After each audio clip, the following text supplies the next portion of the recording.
with Asian American families who do stress and want to see their children excel academically, and sometimes to the compromise of mental health, especially with COVID. This past year was very, very difficult. What would you recommend for educators to navigate those challenging complexities? Mm-hmm. Because there are these values. There are some inherent values, but then they're trying to balance it with such of a rise in mental health issues. Mm-hmm. Yeah, I think that's a great question, Yeathus, and I kind of touched on the pressure, the hidden, again, it's that hidden, invisible notice as those high achieving people, right? And to what cost? Mm-hmm. To what cost in our Asian American health and mental health, because there's not as many resources in Asian American mental health, like counselors. It's even a stigma. I know in a lot of communities of color, it's a stigma to go to a counselor too.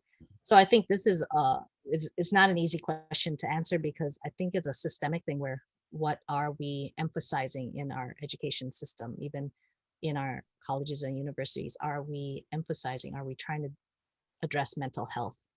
And rather than just the math and the academics is important, right? But that's where the message that Asian Americans have kind of digested is that we just need to get ahead. We need to work twice as hard as everyone else.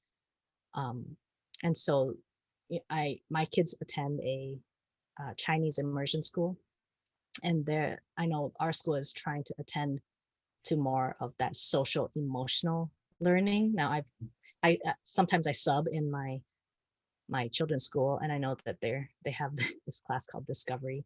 It's not my daughter's favorite class, but it is, and I know experience this in a Chinese immersion class. There is that pressure, right? The academic rigor to push forward, but I think the school is starting to recognize, and I think it comes from the parents too, that we need to kind of push back and say, hey, there's more to life than this overachieving thing. But then you have the Hmong and the refugees who might be struggling with the language, right? So we can't just lump it all into, again, that one.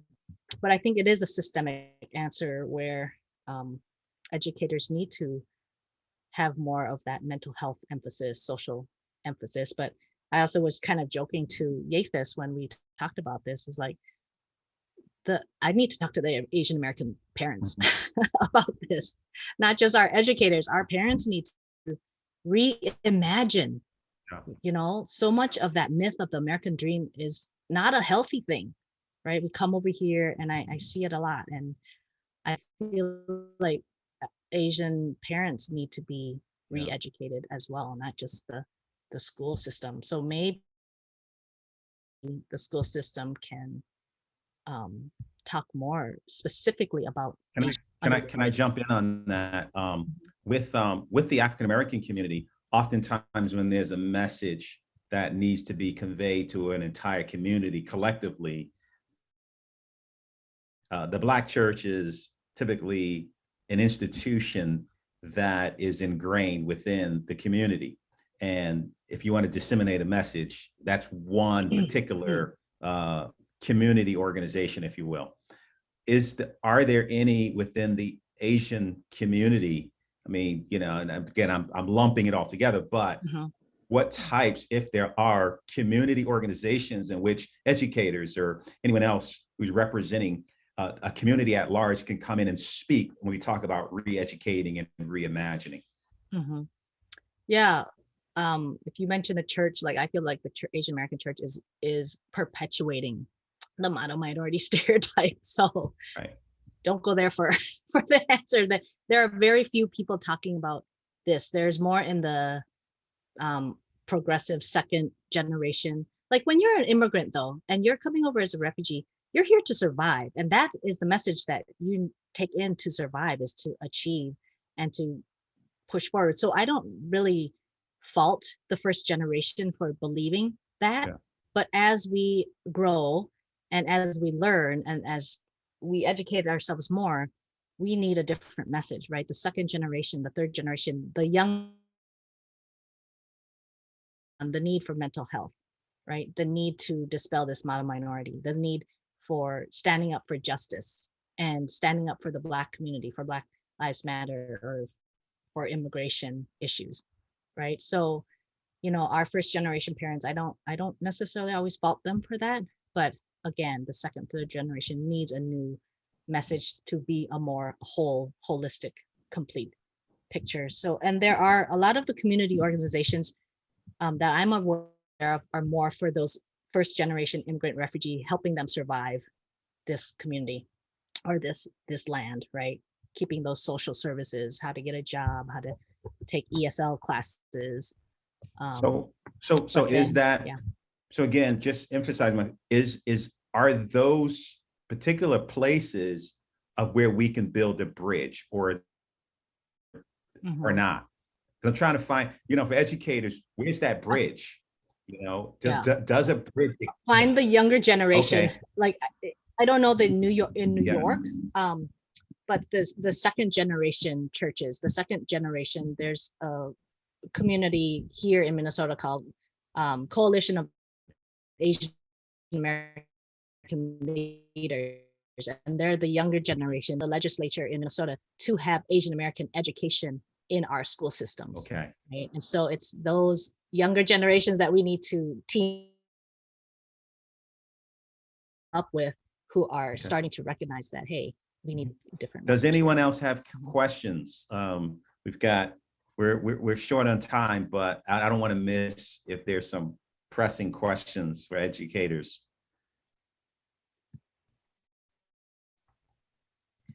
I have another one if no one else has one.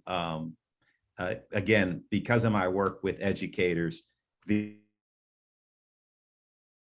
our meetings, our conversations, and in the training. And can I answer maybe about Asian Americans advancing justice? I think it's on my resources. I know there's a LA branch. I would wonder if there's a New York branch. I would think, but there's a big Asian population out there. So organizations like that could also probably help. And again, that's kind of a younger generation. And yeah, so this second question, and this is typical any first generation immigrant coming over, but when English is not a first language and English speaking skills may be limited, or even a thick accent that prevents, good, solid communication, bilateral. What would you recommend for educators? Like, how would they go about addressing the family, like parents' meetings and things like that, or having to make a phone call to the house and have, some pretty significant conversations? What would you recommend for educators to navigate the communication challenge? It kind of goes back to your first question, is there a community? A lot of times there is a leader in that community. Like for us, there's in the Somali community, right? There's a lot of Somali immigrants here in the Twin Cities. There's that elder that people go to, right? To kind of communicate. I know I know a pastor in the Hmong community that he was kind of the go-to.